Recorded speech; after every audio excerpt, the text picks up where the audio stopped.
Bonjour à tous, Thomas Mugerin, je me présente, l'IFC Perpignan. Merci de nous accueillir ici. On va pouvoir partager notre projet avec vous. On est très content d'être aujourd'hui ici avec vous pour pouvoir le présenter.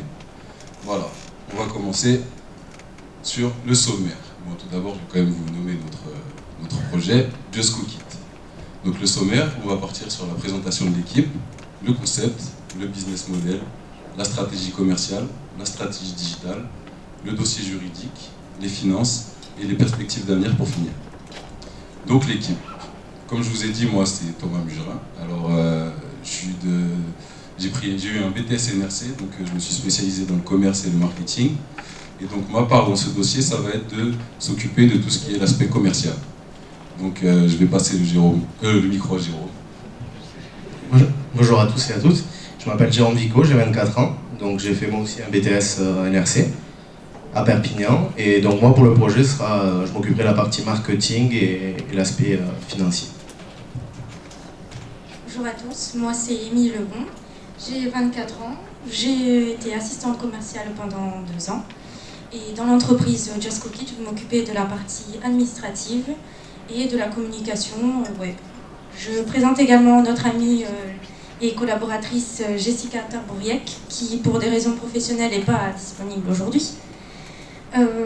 Elle va s'occuper dans l'entreprise de tout ce qui est achat avec nos fournisseurs et tout ce qui est logistique, parce qu'elle est actuellement en poste d'assistante import-export dans une grande entreprise à Perpignan. Donc, voilà.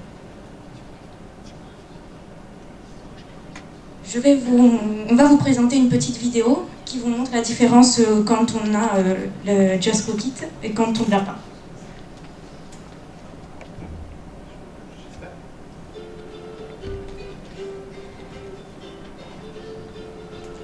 C'est une personne qui reçoit un message de son ami qui lui dit que ses parents viennent manger ce soir.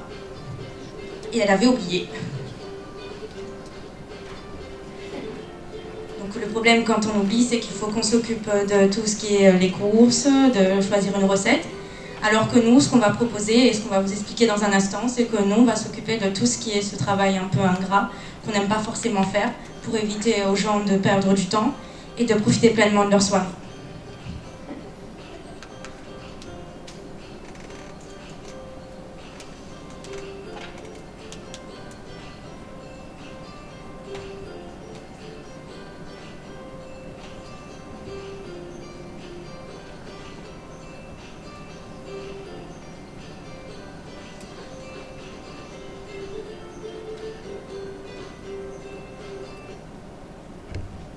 C'était la présentation. Donc notre concept, pour aller un peu plus dans les détails, c'est que les personnes passent commande par téléphone ou en boutique, qu'ils choisissent leur kit. Donc le kit sera présenté sur internet mais également en boutique. Ce sera des recettes élaborées à partir de produits frais qui évolueront au fil des saisons parce qu'on est très attaché aux produits locaux. Ensuite, les gens récupèrent leur kit ou en boutique ou sont directement livrés chez eux. Les ingrédients seront donc lavés, épluchés, coupés et prédosés. Il y aura une petite carte recette que je vous ai montrée tout à l'heure qui devront suivre. Et il y aura juste à assembler dans leur marmite ou dans leur casserole tous les ingrédients qu'on aura déjà nous coupés. Donc ainsi, ils pourront régaler leur famille et leurs convives. Donc voilà, ça rappelle juste globalement le concept. Nous, on s'occupe de tout ce qui est prédosage des aliments.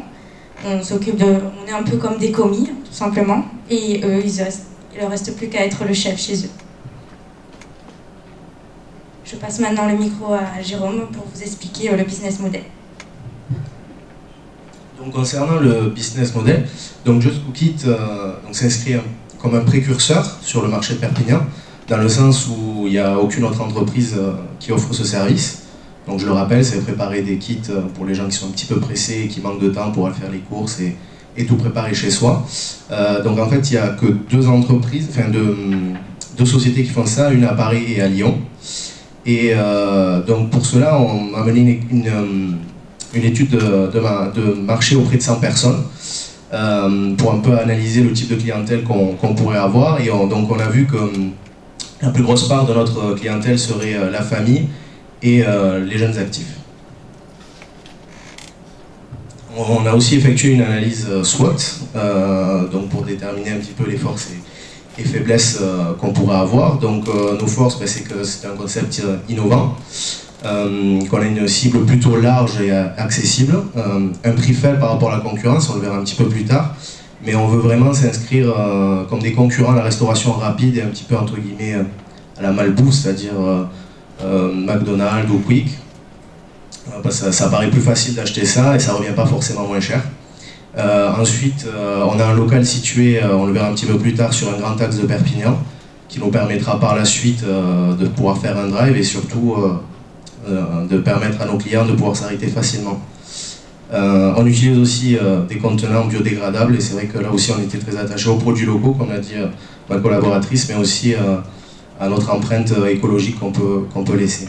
Concernant les faiblesses, on a peu de recul sur l'activité parce que n'ayant pas peu de concurrents ou pas sur notre marché, c'est vrai qu'on a des difficultés pour avoir une vision. Ensuite, c'est une entreprise qui sera en lancement, donc une notoriété à construire, des marges faibles pour pouvoir avoir un prix de positionnement assez faible aussi et des coûts logistiques élevés. Concernant l'environnement externe, donc c'est vrai que c'est une vraie alternative au plat préparé, comme je le disais. C'est déjà en place dans de grandes villes et ça marche, on le sait. Les concepts marchent sur Paris ou sur Lyon, donc on se dit pourquoi pas à Perpignan. C'est une solution donc, contre le manque de temps. Aujourd'hui, on travaille beaucoup en général, que ce soit tout le monde dans tous les domaines. Donc c'est vrai que quand on rentre le soir, c'est plutôt une corvée de faire les courses, de qui c'est qui a pensé à acheter la crème ou pas, le concombre ou pas. Donc c'est vrai que c'est une vraie solution parce que là on ne réfléchit pas, on commande la recette, on sait que tout sera là, on n'oubliera pas, on n'oubliera pas des ingrédients. Et donc concernant les menaces, bon, l'étude de marché qu'on a menée, c'est vrai qu'elle n'est que sur 100 personnes, donc c'est vrai qu'on n'a peut-être pas une vision assez globale. On a une restauration qui est omniprésente, une restauration rapide sur Perpignan. Je ne sais pas si certains d'entre vous sont venus, mais on a un nombre de McDonald's et de Quick qui est assez impressionnant. Et en menace, on a aussi le fait que le concept n'est pas connu à Perpignan. On a pu s'en rendre compte par rapport à notre étude de marché. C'est vraiment pas quelque chose que les gens ont entendu parler. Donc à partir de ce soir, on a déterminé les facteurs clés de succès, donc ce qui vont nous permettre de réussir dans ce projet. Ça sera donc l'implantation géographique qui est primordiale, on le sait, dans la restauration, c'est 80% de la réussite d'un restaurant. Donc comme je l'ai dit, c'est le boulevard des Noyers, un grand axe qui permettra une excellente visibilité et d'avoir un drive par la suite. La publicité, on le sait, dans le lancement d'une activité, la publicité est vraiment primordiale. Il faut bien connaître ses cibles pour choisir les bons supports et pouvoir utiliser donc, la publicité adaptée. Et aussi la logistique avec le choix de nos fournisseurs, qui pour nous est très important, dans le sens où on prépare des produits frais, et donc on veut vraiment qu'il y ait une traçabilité, on veut privilégier les fruits locaux et les légumes locaux, et donc ça permettra aussi une transparence auprès de nos clients.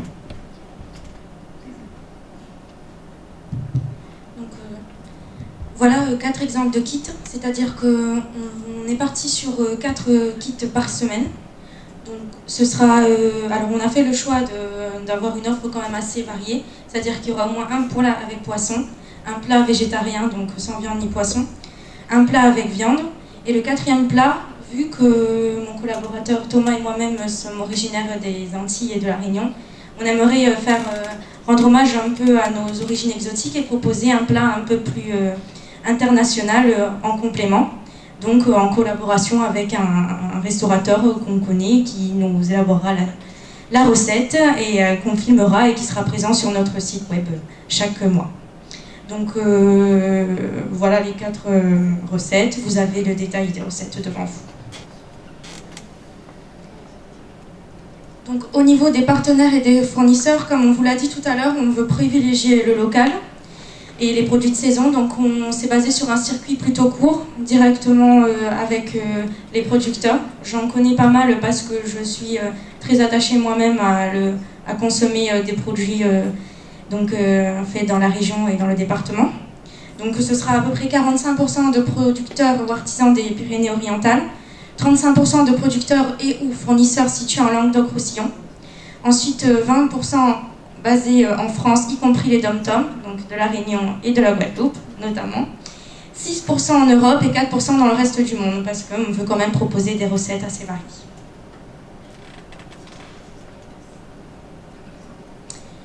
Donc juste pour vous montrer nos partenaires, il y aura La Ruche qui dit oui, donc c'est un ensemble d'agriculteurs et producteurs des Pyrénées-Orientales. Les Jardins de Perpignan qui proposent des viandes, des poissons, des légumes, pareil, qui viennent directement de nos producteurs. Et ensuite, au niveau du chef restaurateur, les saisons pour les recettes locales. Et il y en aura également un pour les recettes internationales, d'un restaurant réunionnais qui est situé à Perpignan.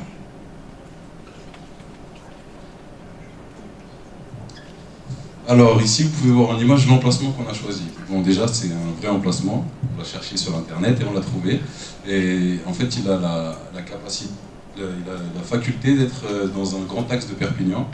Donc en fait, on a regardé le loyer, le prix d'aménagement est de 5 896 € et le loyer de 850 €. Donc en fait, on a inscrit Just Cook It pour qu'on ait une meilleure vision de ce qu'on pouvait faire. Et vous pouvez voir ici qu'on a un drive qui permettrait aux passants de pouvoir venir chercher leurs plats quand ils vont chercher leurs enfants à l'école ou alors quand ils sortent du travail pour aller les cuisiner le soir. Et là, c'est un petit browse qu'on a fait et qui reprend en fait le concept et l'image de notre point de vente. Donc maintenant, on va passer à la stratégie commerciale. Donc déjà, dans une politique de prix, on va être dans une politique de prix de pénétration. Donc en fait, on a basé sur des menus à 20,99 € pour 4 personnes, ce qui revient à peu près à 5 €, un peu plus de 5 € par personne. Donc les 4 cibles, les parents actifs, qui n'ont pas le temps de faire les courses généralement parce qu'ils ont beaucoup d'activités, il faut aussi s'occuper des enfants si on a des enfants. Après, on va avoir aussi la politique de produits, donc des produits régionaux comme ils vous l'ont dit avec les fournisseurs locaux. En fait, on a la chance à Perpignan d'avoir énormément de producteurs locaux et des produits de grande qualité. Parce que aussi, il faut dire qu'on est la région de France la plus ensoleillée. Après, on a une gamme étroite et profonde avec les différents menus qu'on va proposer. La politique de distribution, ça va être une vente directe avec les kits préparés dans nos locaux et le retrait sur place ou en livraison. Et après, on finit sur la politique de communication où on a le cœur de cible le midi, les familles, principal les seniors, le soir le cœur de cible les familles et principal les jeunes actifs désirant faire des repas entre amis. Donc maintenant on va passer à la stratégie digitale. Donc alors pour notre enseigne on a mis une stratégie digitale en place. Pourquoi ? Pour mieux nous faire connaître et susciter l'intérêt, déclencher les commandes. En fait on sait que la stratégie digitale maintenant ça a une grande importance sur ce qu'on veut faire, parce que on a besoin d'être présent sur les réseaux sociaux parce que tout le monde les utilise, et aussi ça permet une visibilité plus approfondie et de pouvoir être présent un peu partout.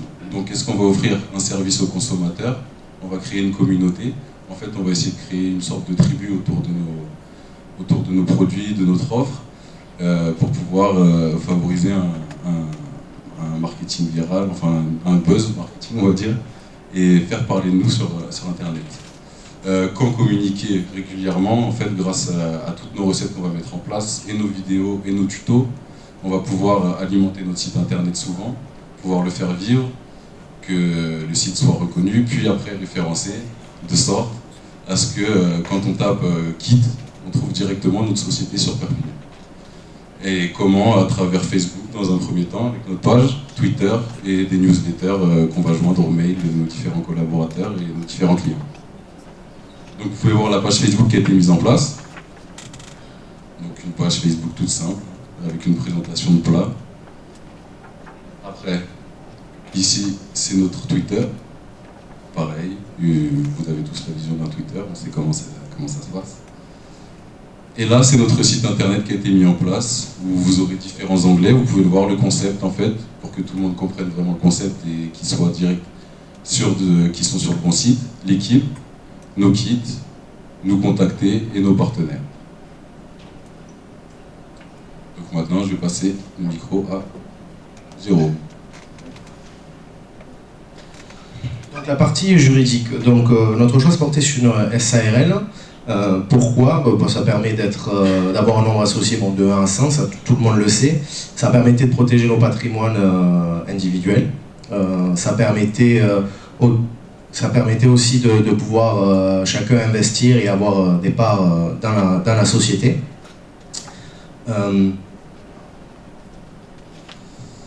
Concernant les statuts, comme je l'ai dit donc on a chacun 25% donc, de la société.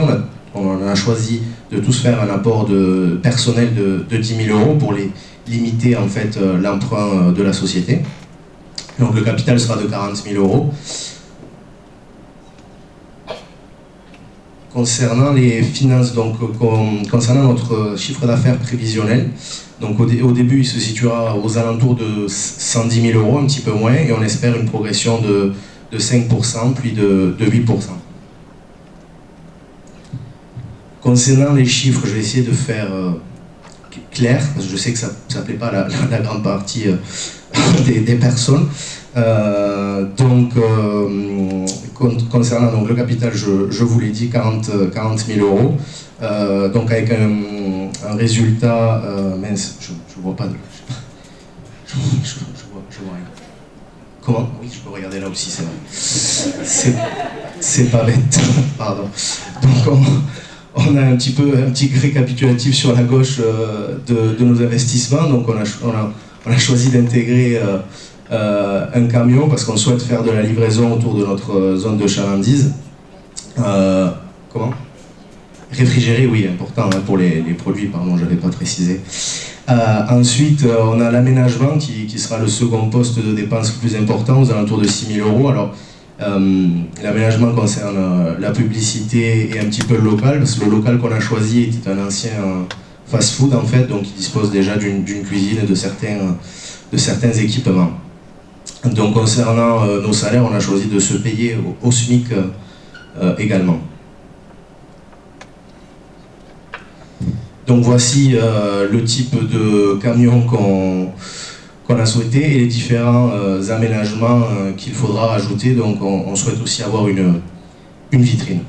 C'est le plus gros poste d'investissement. Donc le seuil de rentabilité, donc on espère l'atteindre pour la première année, si tout se passe bien, le 24 juillet. Donc on aura une marge de sécurité aux alentours de 20 000 € et qui augmentera pour les années suivantes. Donc maintenant, on va vous parler des perspectives d'avenir. Donc on a 3 possibilités. Bon, elles sont très optimistes, mais il faut y croire. Hein. Donc la première, c'est compléter nos kits. C'est-à-dire que pour l'instant, on va proposer uniquement les plats. Mais l'idée, ce serait de faire entrée et dessert. C'est réalisable, donc on pense dans les années suivantes l'intégrer pour proposer des repas complets. Forcément, le prix, ça jouera sur le prix, mais ça restera raisonnable par rapport à ce que l'on souhaite. Ensuite, on aimerait également, dans une seconde partie, recruter des saisonniers l'été. En fait, à Argelès-sur-Mer, il y a beaucoup de campings, d'appartements hôtels, et les gens qui viennent faire du camping, bon, ils aiment bien avoir leur intimité, donc cuisiner dans leur camping-car. Mais c'est vrai qu'ils sont quand même en vacances, donc d'avoir le kit juste à avoir à le cuisiner, je pense que c'est une bonne idée. Et donc on aimerait faire un partenariat avec ces complexes pour qu'ils puissent proposer les kits directement à ces personnes pendant le mois de juillet-août. Donc ça, c'est en ce qui concerne la deuxième possibilité. Et ensuite, alors je ne sais pas si vous voyez très bien sur l'écran, mais on aimerait bien franchiser à terme notre concept, c'est-à-dire d'aller démarcher un peu d'autres villes. Notre ami Thomas va d'ores et déjà démarcher Lyon cet après-midi, il va prendre le train ce soir. Et donc voir ce qui est possible, faire des études de marché sur place pour voir si on a notre place dans les autres villes. Donc Montpellier, parce que c'est une très belle ville et je sais qu'ils vont utiliser nos kits. Pour Toulouse, pour Lyon, donc, pour Paris et pour Nantes. Après, voilà, c'est assez optimiste, mais quand on y croit, il faut y aller. Merci à tous de votre attention.